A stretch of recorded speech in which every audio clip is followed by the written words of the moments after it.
Véritable success story de la radio Espace Guinée, les grandes gueules, détentrices des meilleurs scores radio en Guinée, de la meilleure émission talk show, a donné le créneau horaire du départ au bureau et du retour à la maison, récoltant depuis des années consécutives le titre d'émission la plus écoutée en Guinée, toutes catégories confondues. Un grand total de plus de 5 millions d'auditeurs ont été fidèles au talk show Les GG, diffusé jour après jour sur toutes les stations du réseau Adafo Média de 9h à 10h30, un exploit qui restera longtemps dans les annales de la bande FM en Guinée. Merci de nous rejoindre dans la deuxième partie de cette émission. Dans un instant, si tout va bien, M. Tigane Souma, PDG des productions Tigane World Music, accompagné, si tout va bien, de M. Salif Keita, le Domingo de la musique africaine, si tout va bien aussi, tous les deux accompagnés d'un auditeur d'espace dans le cadre des deux concerts que l'artiste malien Salif Keita va livrer à partir de ce soir dans la capitale guinéenne, ici à Conakry. Le premier concert prévu pour ce soir dans un réceptif hôtelier de la place avant un concert grand public demain samedi au Palais du Peuple. Que promet-il au public de Conakry et qu'est-ce qui va meubler ces deux concerts? Entre autres questions que nous allons poser à nos invités qui vont nous rejoindre tout à l'heure dans cette émission, si tout va bien. Nous avons Lansana Chérif Haïdara en direct, le DG de la Lonagui. Bonjour monsieur Chérif. Bonjour monsieur. Bienvenue dans cette émission. Monsieur Haïdara, vous avez tenu à réagir aux propos de l'ancien ministre Alucene Makanera Kake. Dites-nous réellement, est-ce qu'il est d'abord vrai que la Lonagui a fait des dons, notamment à des structures, à d'autres structures de l'État? Monsieur, tout ce que je peux vous dire, c'est que monsieur Makanera a perdu une occasion de se taire. Monsieur Makanera est un voleur. Il a signé des contrats au nom de la Lonagui en empochant des redevances dues à la Lonagui. Nous sommes en justice avec M. Makanera.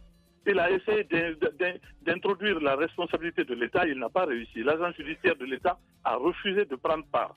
M. Makanera est un voleur. Et comme vous parlez, attendez, monsieur Haïdara, c'est facile, attendez.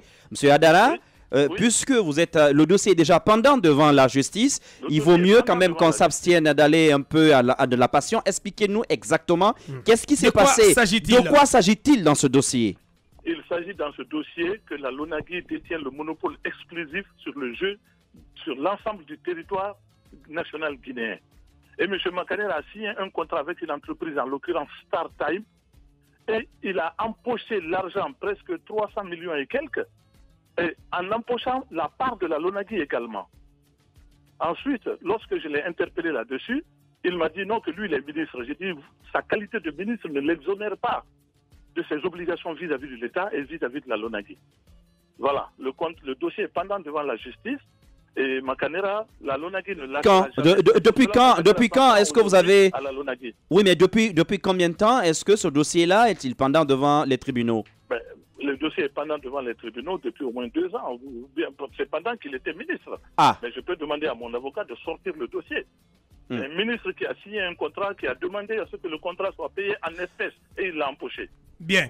Allez-y, Bassi. Monsieur Lansana, la question que moi j'ai envie de vous poser ce matin, et pourquoi avez-vous attendu que Alucene Makanera soit débarqué pour le traduire en justice pour ces affaires-là? Deuxièmement, est-ce que cela ne ressemble pas un peu à de l'acharnement? Parce qu'on sait très bien que Alucene Makanera Kake, qui était du RPG Arc-en-Ciel, aujourd'hui il a quitté et il est aujourd'hui... la plainte a été portée pendant qu'il était ministre. Voilà, l'un des éléments les plus virulents aujourd'hui, en tout cas contre le régime d'Alpha Condé. Monsieur Makanera est un déchu et moi j'y peux rien. Il a un problème psychologique, ce monsieur, et j'y peux rien. Monsieur Makanera, la plainte a été portée contre lui pendant qu'il était ministre. Mais en ce qui concerne le traitement des dossiers pendant devant la justice... Venons au fait du jour, monsieur. La justice se prononce. Venons-en au fait du jour, monsieur Haïdara. Oui, que répondez-vous quand même à ces accusations, notamment de prévarication ou de mauvaise gestion des deniers publics? Est-ce que la Lonagui fait des dons, oui ou non, à d'autres structures de l'État? Et le faisant, est-ce que vous êtes habilité à le faire? Vous agissez en conformité avec les textes. Voilà, les textes. La Lonagui est dans le cadre de ses activités. Lorsqu'elle fait des dons, lorsque la Lonagui contribue à réduire la pauvreté, lorsque la Lonagui contribue dans les actions socio-culturelles. Allez au Mali, allez au Sénégal, allez en Côte d'Ivoire, vous trouverez que les loteries nationales ont construit des lycées, des collèges l'université, la LONASE du Sénégal a offert un laboratoire ultra moderne à l'université de Thiès. Il l'a équipé. La LONASE va jusqu'à, donner à manger aux prisonniers. Donc la renaissance de la culture guinéenne en octroyant les instruments de musique entre parfaitement dans le cadre des activités de la LONAGUE. Et nous ne nous arrêterons pas là. Nous allons continuer. N'en déplaise à M. Makanera. Nous allons continuer à le faire. Nous allons tout faire pour promouvoir la culture de notre pays. La culture, la carte d'identité d'un pays, c'est d'abord sa culture. Si Makanera est ignorant, ou s'il feint de l'ignorer, nous le lui rappelons. Bien. Monsieur Lansana Chérif Haïdara, directeur général de la LONAGUE, en direct. Merci, monsieur Chérif Haïdara. Merci d'avoir répondu à nos questions. Merci, monsieur. Au revoir. L'émission qui enjaille la Guinée et qui décrypte l'actualité à 360 degrés. Les grandes gueules. C'est aussi sur Sweet FM Guinée. Tous les jours, du lundi au vendredi à 18h. Sur la radio, It's Only It. Toujours dans l'attente de nos invités par rapport aux deux concerts du Domingo de la musique africaine, Salif Keita, qui est arrivé ici à Conakry hier, donc en provenance de Bamako. Il doit se produire normalement ce soir dans un réceptif hôtelier de la place, en concert VIP. Et demain, concert grand public du côté du Palais du Peuple. Salif Keita donc qui se produit dans le cadre de la clôture du mois des droits de la femme ici en Guinée. Donc événement goupillé signé par les productions Tigan World Music. On attend toujours donc nos invités qui sont censés nous rejoindre dans ce studio. On va s'arrêter là-dessus. On revient sur l'UNIDH, M. Oumar Guissé. Il est le vice-président de l'UNIDH chargé des relations avec les institutions en direct. Bonjour M. Guissé. Oui, bonjour, comment vous allez? Nous allons très bien. Bienvenue dans cette émission. Antoine. Alors, M. Guissé, nous parlons de ce report de la plénière de l'INIDH. Dites-nous, quelles sont les raisons principales? Écoutez, nous étions tous au palais parce qu'il y a eu une date indiquée, c'était le jeudi. Et malheureusement, pour tout le monde, monsieur le ministre chargé des relations avec les institutions de la République a eu un empêchement et il a appelé pour dire que il souhaiterait, je dis bien souhaiterait, que l'élection soit reportée à mardi prochain. Voilà. Bien, c'était quoi la nature de cet empêchement? Il a dit qu'il devait aller à la Cour constitutionnelle où vous savez, il agit souvent en sapeur-pompier avec les institutions, donc il devait aller à la Cour constitutionnelle et pour ce motif, et puisqu'il ne peut pas se dédoubler, il a souhaité qu'on reporte à mardi prochain. Oui, mais la question qu'on se pose, n'était-il pas au courant de la convocation de cette plénière? Parce que la veille, déjà un communiqué signé du bureau de presse, c'est que beaucoup trouvent d'ailleurs anormal. En tout cas, il y a un communiqué du bureau de presse de la présidence de la République pour annoncer la convocation de cette plénière. N'était-il pas au courant? N'a-t-il pas été consulté auparavant? Premièrement, par rapport au communiqué de la présidence de la République, je n'ai pas besoin de vous rappeler que monsieur le ministre chargé des relations avec les institutions de la République, je ne pourrais pas dire relève de la présidence de la République, mais est un commis de l'État. Et donc, il a ses attaches. Ensuite, pour ce motif personnel, je dis que quand on assume une fonction publique, on est d'une propriété publique. Et donc, le seul hic, c'est qu'il y a peut-être eu le fait qu'on n'ait pas maîtrisé tout le programme et parfaitement le ficeler conformément. Mais il y a toujours des aléas, il y a toujours des opportunités. Monsieur Guissé, ce que quand même nous trouvons énorme, c'est qu'une institution constitutionnelle en République de Guinée qui n'organise pas sa plénière élective au motif qu'un ministre est absent. Quel est le rapport finalement de subordination peut-être que vous voulez nous faire apparaître ce matin? Quel est le lien avec l'indisponibilité d'un ministre qui relève de l'exécutif? Il faut qu'on parle de la même chose. Il ne s'agit pas d'une plénière. Il s'agit d'une élection. Et nous avons l'habitude de tenir nos plénières, les rares tenues, sans quiconque et sans n'importe qui. Mais cette fois-ci, il s'agit d'une élection d'une institution de la République et la loi a dit qu'il y a un monsieur qui s'occupe des institutions de la République et c'est lui qui est attaché au président de la République. Quelle est cette loi qui prévoit l'existence de ce monsieur ou de son département, monsieur Guissé? Quelle est cette loi en Guinée qui prévoit que le ministre Maître Fofana doit être présent à l'élection, notamment au sein d'une institution constitutionnelle dans notre pays? S'il vous plaît, quand on parle de la même chose, il ne doit pas y avoir de contradiction. Je ne comprends pas qu'on me pose la question aujourd'hui. Pourquoi Maître Fofana va assister à notre élection, étant donné que nous sommes indépendants? Et pourquoi on ne me pose pas la question, pourquoi M. Fofana, tout le temps, à chaque fois, est à l'Assemblée nationale? Et l'Assemblée nationale est une... Bien, on va aller sur d'autres aspects. Alors, M. Guissé, alors, que dit la loi, justement, par rapport au renouvellement du bureau et de l'UNIDH? La loi dit que M. Fofana est chargé de veiller à l'application correcte de l'élection de l'institution nationale indépendante des droits de l'homme.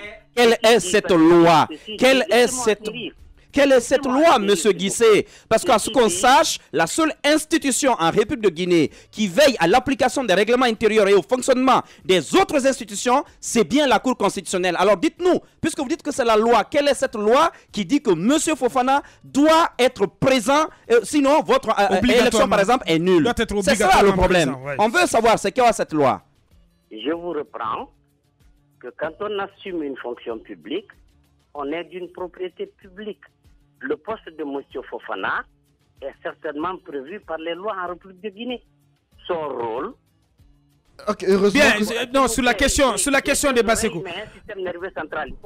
Bien, on va aller sur la question de Bassekou. Que prévoit la loi, en tout cas, sur la procédure de renouvellement du bureau exécutif de l'UNIDH? Est-ce qu'il revenait à la présidence de la République de convoquer cette plénière pour l'élection? Le président de la République ne peut pas convoquer une plénière. Il est la coupole de toutes les institutions de la République. Du bureau de presse de la présidence de la République. Alors, le fait que le communiqué de convocation de la plénière soit venu du bureau de presse de la présidence, vous trouvez cela normal? Mais il faut bien que le pays soit géré. Est-ce que si c'était venu de la famille Guissé, qu'est-ce que vous auriez dit maintenant là? Bien. Alors, sur un plan plus global, qu'est-ce qu'on peut retenir du fonctionnement de l'UNIDH et de la gestion de la gouvernance du président sortant, M. Kaba, depuis que cette institution a été mise en place? Je dis que là aussi, il faut être responsable jusqu'au bout. Et c'est une faute collective à caractère individuel. Il y a 5 membres dans le bureau exécutif. Si ça n'a pas marché, je ne suis pas d'accord. Je ne suis pas avec les gens qui pensent que c'est à la faute d'une seule personne. Il faut justement serrer la question et voir la part de chacun, la partition de chacun, et voir comment est-ce qu'on peut faire un diagnostic sérieux pour essayer de faire en sorte que l'UNIDH gagne même après les mortels. Maintenant, j'ai suivi votre radio et avant j'ai entendu une chose, il faut préciser la précision. On a parlé d'argent à l'UNIDH, alors on m'écoute? Oui, vous êtes en direct, M. Guissé. Vous écoutez, M. Guissé. On a parlé d'argent. Et ça, je vais vous dire c'est quoi. On a parlé de mandat, et ça aussi, je voudrais vous dire c'est comment. Le mandat de l'UNIDH n'est pas de 2 ans. Le mandat du bureau de l'UNIDH est de 3 ans, renouvelable 2 fois. Parce que simplement, tous les commissaires de l'UNIDH sont commissaires pour 6 ans. Ceux-là qui se sont permis de dire à travers vos ondes que le mandat, c'est ceci, c'est cela, c'est 2 ans, nous sommes dans la non-constitution, ils ont tort. Ensuite, nous avons saisi la Cour constitutionnelle. Pourquoi? Le fonctionnement du bureau relève ipso facto de la diligence et de la diligence de son président. À un moment, nous avons compris que nous ne tenons plus les réunions de bureau, que l'Assemblée plénière ne se tient pas. Nous avons écrit une lettre au président pour qu'il réagisse, pour qu'on puisse se réunir à bureau pour discuter de cette question. On n'a pas eu de réponse. Nous avons saisi la Cour constitutionnelle pour parler, s'il vous plaît, pour parler de l'article 10 qui dit que nous devons régulièrement tenir nos réunions et l'Assemblée plénière doit se tenir. Mais entre-temps, et c'est normal, c'est humain, notre président a dit qu'il s'agit d'argent. Et malheureusement, dès qu'on parle d'argent, le nationalisme se tait. Et moi, je suis de ceux qui pensent que l'argent ne peut pas tout résoudre. Bien. Et je vous dis, on a compris. Ce qui compte pour moi, s'il vous plaît, bien. Ce qui compte pour moi, oui. Ce n'est pas toujours ce qui peut être compté. Oui. Et ce qui peut être compté ne compte pas forcément. Bien. Voilà. Monsieur Oumar Guissé, vice-président de l'INIDH, chargé des relations avec les institutions, en direct. Merci d'avoir répondu à nos questions, monsieur Guissé. C'est moi qui vous remercie. Mais je voudrais ajouter une chose. Ben, allez-y. En 30 secondes, s'il vous plaît. Vous avez parlé de la présence d'Ali Adjabi dans la salle hier. Oui. Je vous dis oui. que notre élection va se tenir et ce n'est pas le doyen Fofana qui va présider les élections. On va prendre le doyen et on va prendre le plus jeune. Bien. La présence de Ali Adjabi dans la salle va être un préalable. Nous allons en discuter. Nous verrons le tenant et les aboutissants. Bien. Et en ce moment, l'Assemblée plénière va trancher. Va se prononcer. On va suivre tout ça mardi, hein, puisque c'est ce jour que la plénière est censée se tenir dans le cadre de renouvellement des instances de l'INIDH. Merci d'être passé par ici ce matin, monsieur Guissé. C'est moi qui vous remercie. Les grandes gueules d'Adafo Média, seule émission dans l'histoire de la radio en Guinée à franchir le cap des 5 millions d'auditeurs. À Boké, Cancan, Labé sur Radio Espace Région. À Kindia sur Kanyazik. En forêt sur Sahali FM. Meilleure émission talk-show panafricaine sur le continent, jamais éditée dans la sous-région. Bienvenue chez les GG. Ici, on ne prend pas de gants.